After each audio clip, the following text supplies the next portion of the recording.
The Oklahoma Sooners have hired an offensive coordinator.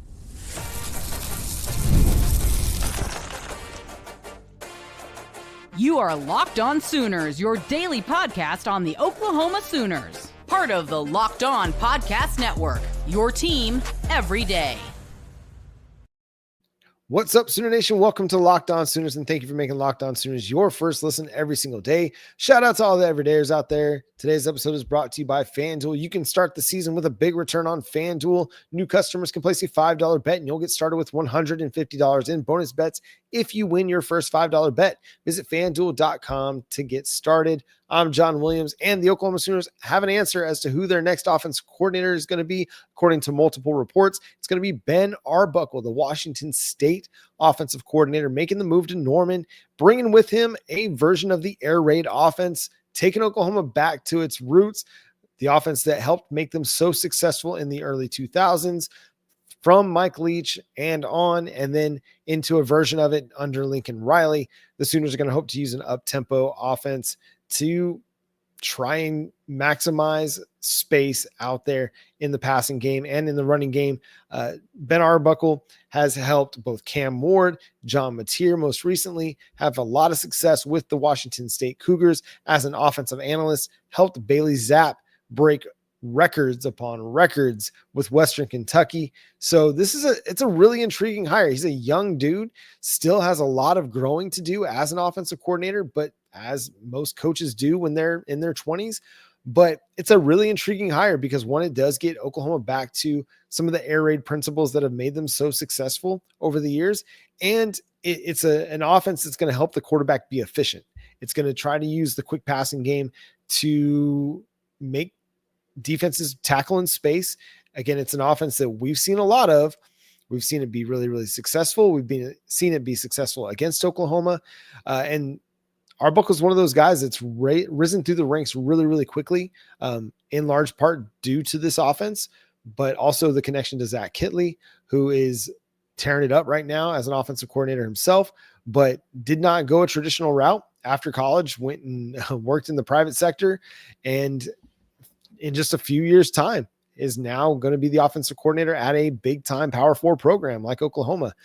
I think it's going to be fascinating to see what this means for Oklahoma's offensive assistants, but I imagine that guys like a Bill Bedenbaugh and maybe an Emmett Jones will be okay. They'll be safe.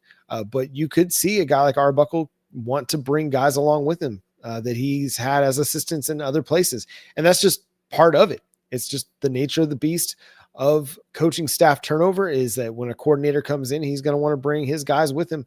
Now, Brent Venables brought all the guys on the defensive side of the ball, inherited a lot of the guys on the offensive side. Emmett Jones is really the only, and Kevin Johns are the only new hires since Brent Venables got here. So it's going to be intriguing to see just how much change might occur. And also with the roster, how much of the roster is going to change? How much of a difference will we see with the quarterback situation, with the wide receiver situation? Will they be able to recruit some offensive linemen as well? That's going to be part of the discussion over the next few weeks as the transfer portal is going to be set to open on December 8th. That will start to give us an answer as to where this team is headed offensively. But if you go look at what Arbuckle's done over the last couple of years at Washington State, this year, they're averaging 38.8 points per game.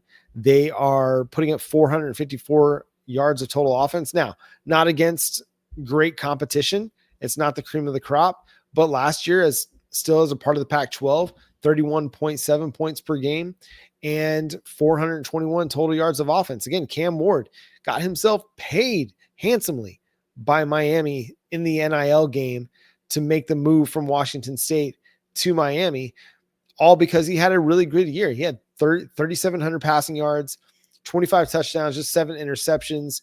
Last year, Ward also ran for another 8 touchdowns and 144 rushing yards. Mateer this year, John Mateer, the quarterback for the Cougars, was just a 3-star prospect coming out of high school, but he's thrown for 3,000 yards.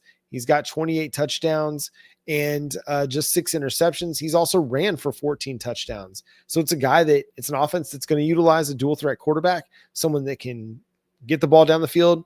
He's going to use the quick passing game to their advantage, and then also is going to be able to run the ball. So whether it's Jackson Arnold or Michael Hawkins, or if they bring in a transfer, that's kind of what you're going to get out of the offense. It's going to be an offense that utilizes a dual threat quarterback, is going to try to be balanced.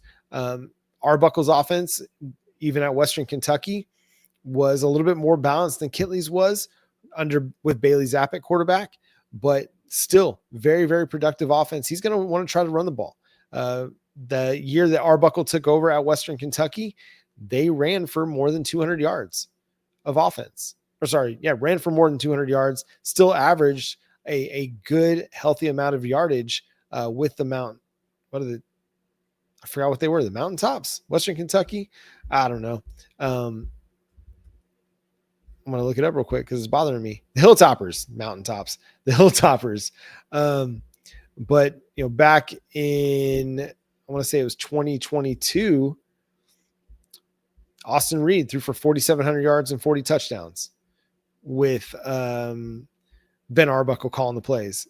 He had just 11 interceptions on 603 attempts. That's a lot. That's a lot of attempts. Not a lot of it. I mean, yes, it's a lot of interceptions, but they also ran for 2,000 yards that year. Just crazy, crazy amount of yardage that they're putting up at Western Kentucky. So listen, it's been the guy that's been buzzed and rumored to Oklahoma throughout this entire process. There have been a lot of names come and go, whether it's Dan Mullen or Buster Faulkner, or throw another name out there that has been rumored to Oklahoma. Arbuckle's it has felt like the one consistent name that's generally been in the mix for the offensive coordinator job. Now, there's been flirtations with schools like Utah, but I mean, come on. If you're looking at taking a different job than what you've already got, you're going to go to Utah or you're going to go to Oklahoma. We're going to have a chance to be in the SEC. And if you have some success at the SEC level at Oklahoma, it won't be long before people will start talking about you as a head coaching candidate. And for a lot of these guys, that's the end all be all. That's the goal for them. So listen, Arbuckle's the hire. There's going to be a lot of ripple effects, some dominoes that take place after this, but we'll just have to wait and see how it's going to affect the roster, how it's going to affect the offensive coaching staff. And I don't imagine that it's the only coaching change that will occur for the Oklahoma Sooners. I imagine there will be turnover on both sides of the ball. It's just the nature of the beast. Every offseason, you're going to run into some coaching turnover, whether you've had a lot of success like the defense has had, because guys might get hired away to go take on a more significant role somewhere else, or whether you struggled like Oklahoma's offense has had their struggles this year, especially in the finale against LSU. So that's kind of where we're at.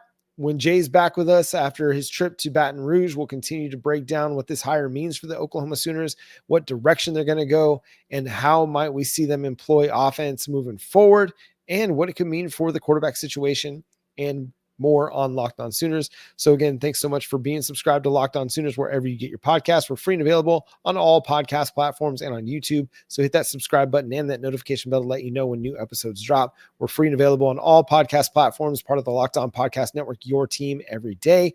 Follow Jay at Unfair Sports. You can check out his channel, Unfair Sports. You can follow the show at Locked On Sooners on all of your social media platforms, Twitter, TikTok, Instagram, Facebook, what have you. You can follow me at John 9 Williams, and you can read my work covering the Sooners over at SoonersWire.com. But until next time, for Jay Smith, I'm John Williams. Boomer Sooner.